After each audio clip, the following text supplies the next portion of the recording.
ओम शांति। 10 मार्च 2026। आज की मुरली। मीठे बच्चे, सबसे बड़ी बीमारी देह अभिमान की है। इससे ही डाउनफॉल हुआ है। इसलिए अब देही अभिमानी बनो। प्रश्न: तुम बच्चों की कर्मातीत अवस्था कब होगी?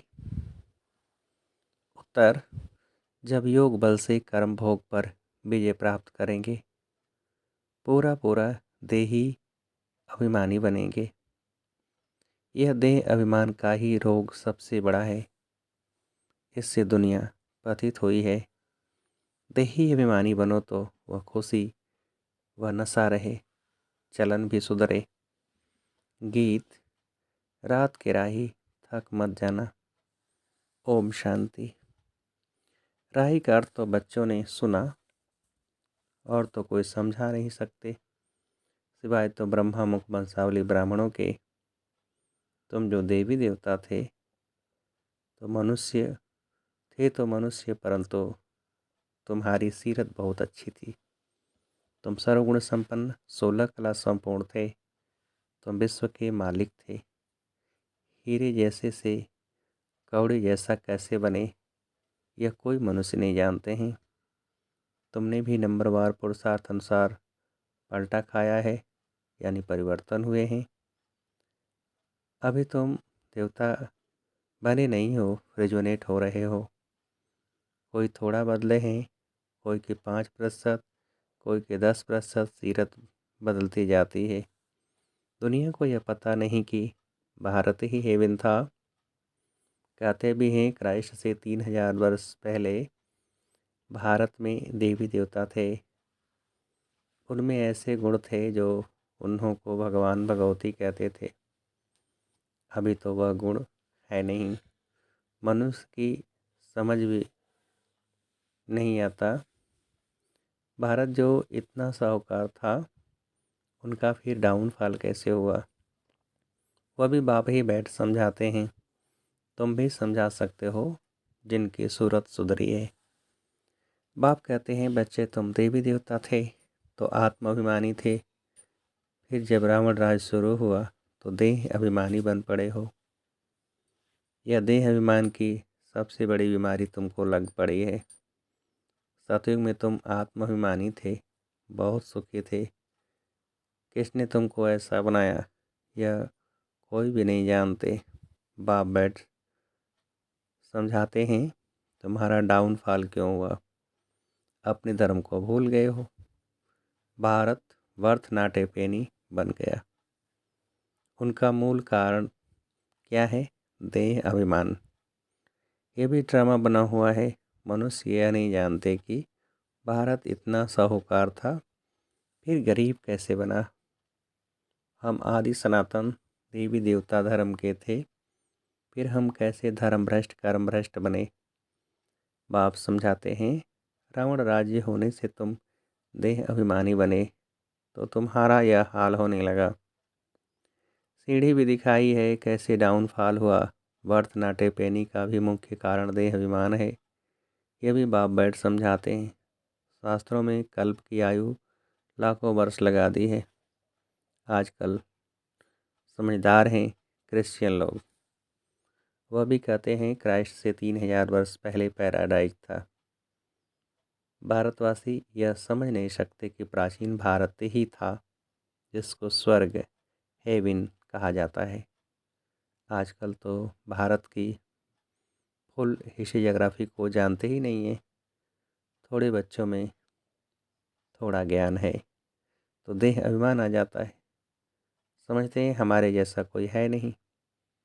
बाप समझाते हैं भारत की ऐसी दुर्दशा क्यों हुई। बापू गांधी भी कहते थे पतित पावन आओ, आकर राम राज्य स्थापन करो। आत्मा को जरूर कभी बाप से सुख मिला है तो पतित पावन को याद करते हैं। बाप समझाते हैं हमारे बच्चे जो शूद्र से बदल ब्राह्मण बनते हैं, वह भी पूरा देही अभिमानी नहीं बनते हैं। घड़ी घड़ी देह अभिमान में आ जाते हैं। यह है सबसे पुराना रोग जिससे यह हाल हुआ है। देही अभिमानी बनने में बड़ी मेहनत है। जितना देही अभिमानी बनेंगे उतना बाप को याद करेंगे। फिर अथाह खुशी रहनी चाहिए। गाया जाता है, परवाह थी पार ब्रह्म में रहने वाले परमेश्वर की, वह मिल गया। उससे 21 जन्म का वर्षा मिलता है। बाकी क्या चाहिए। तुम सिर्फ देही अभिमानी बनो। मामेकम याद करो।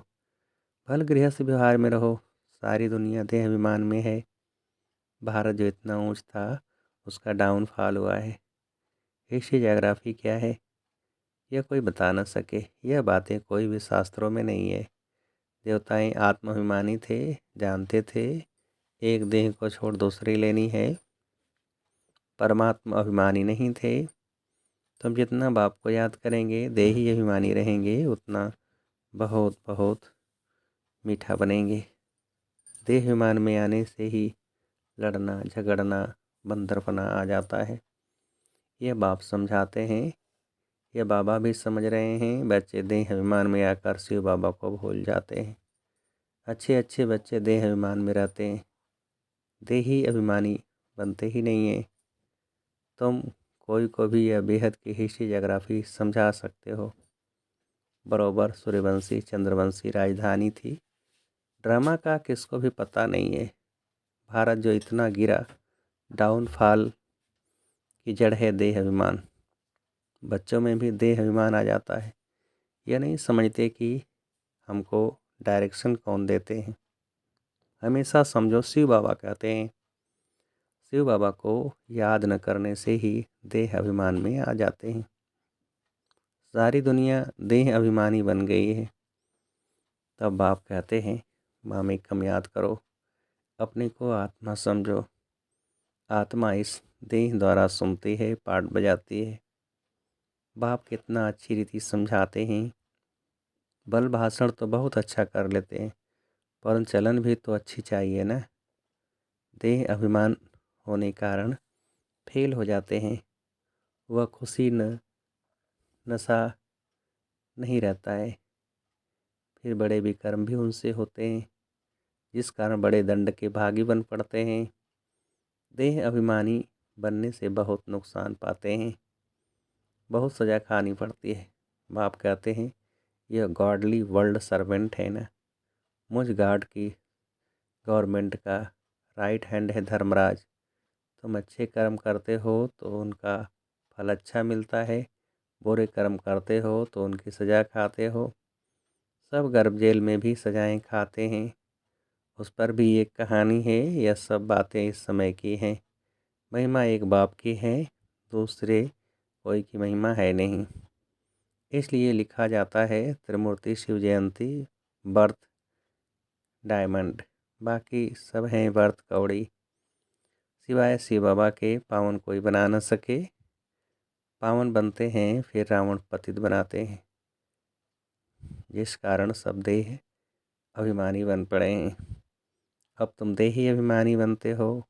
यह देही अभिमानी अवस्था 21 जन्म चलती है तो बलिहारी एक की गाई जाती है। भारत को स्वर्ग बनाने वाला शिव बाबा है। यह किसको पता नहीं है कि शिव बाबा कब आया। उनकी हिस्ट्री तो पहले पहले जानी चाहिए। शिव कहा ही जाता है परमपिता परमात्मा को। तुम जानते हो देह अभिमान के कारण डाउनफॉल होता है। ऐसा हो तब तो बाप आए राइज करने। राइज और फाल, दिन और रात, ज्ञान सूर्य प्रगटा, अज्ञान अंधेर विनाश। सबसे जास्ती अज्ञान है देह अभिमान। आत्मा का तो किसको पता नहीं है। आत्मा सो परमात्मा कह देते हैं तो कितने पाप आत्मा हो गए हैं, इसलिए डाउनफॉल हुआ है। 84 जन्म लिए हैं, सीढ़ी नीचे उतरते आए हैं। यह खेल बना हुआ है। यह वर्ल्ड की हिस्ट्री ज्योग्राफी तुम बच्चे जानते हो और कोई नहीं जानते।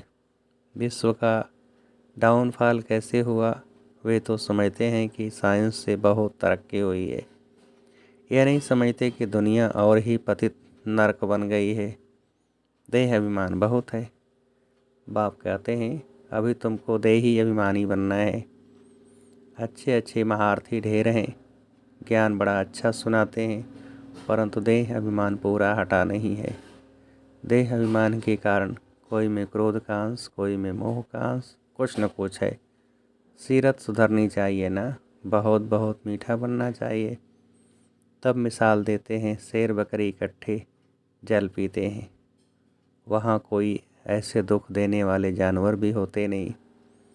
इन बातों को भी मुश्किल कोई समझते हैं, नंबरवार समझने वाले हैं। कर्म भोग निकल जाए, कर्मातीत अवस्था हो जाए, यह मुश्किल होती है। बहुत देहाभिमान में आते हैं, पता नहीं पड़ता है हमको यह मत कौन देते हैं। श्रीमत श्री कृष्ण के द्वारा कैसे मिलेगी? शिव बाबा कहते हैं, इनके बिगर श्रीमत कैसे दूंगा। अस्थाई रथ हमारा यह है। देह अभिमान में आकर उल्टे सुल्टे कार्य करके मुफ्त अपनी बर्बादी मत करो, नहीं तो नतीजा क्या होगा? बहुत कम पद पाएंगे।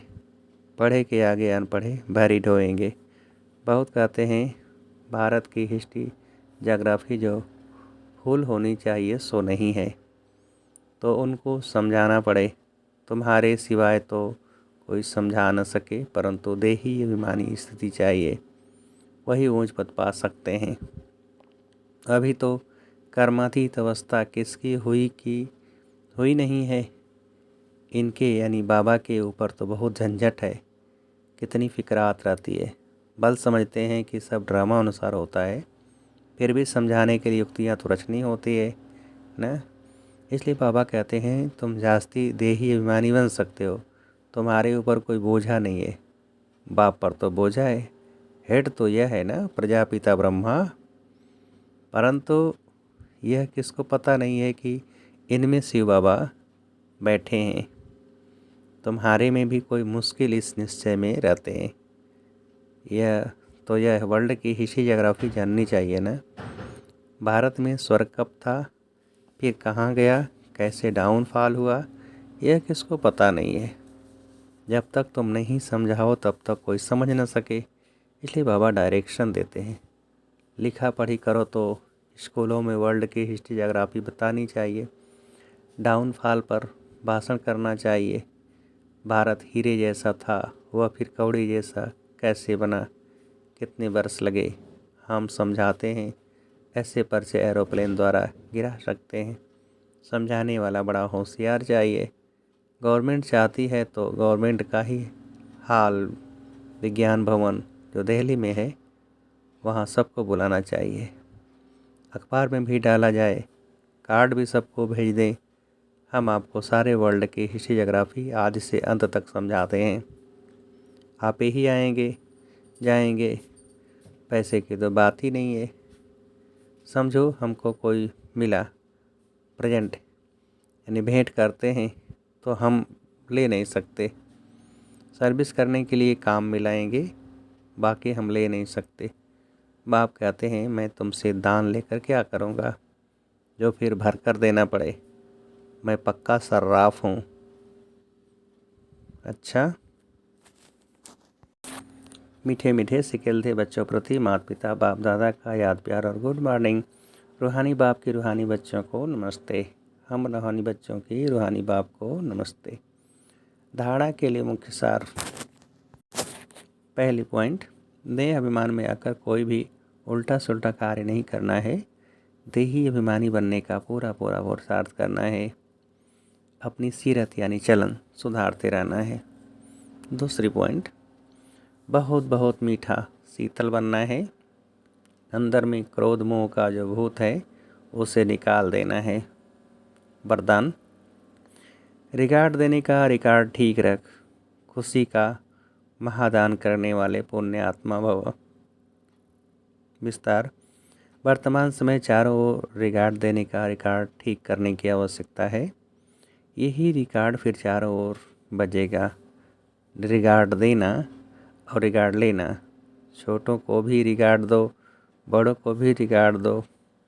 यह रिकॉर्ड का रिकॉर्ड अभी निकलना चाहिए, तब खुशी का दान करने वाले महादानी पुण्य आत्मा बनेंगे। किसी को रिकॉर्ड देकर खुश कर देना यह बड़े से बड़ा पुण्य का काम है, सेवा है। स्लोगन, हर घड़ी को अंतिम घड़ी समझकर चलो तो एवर रेडी रहेंगे। मातेश्वरी जी के अनमोल्य महावाक्य। पहला, तमोगुणी माया का विस्तार।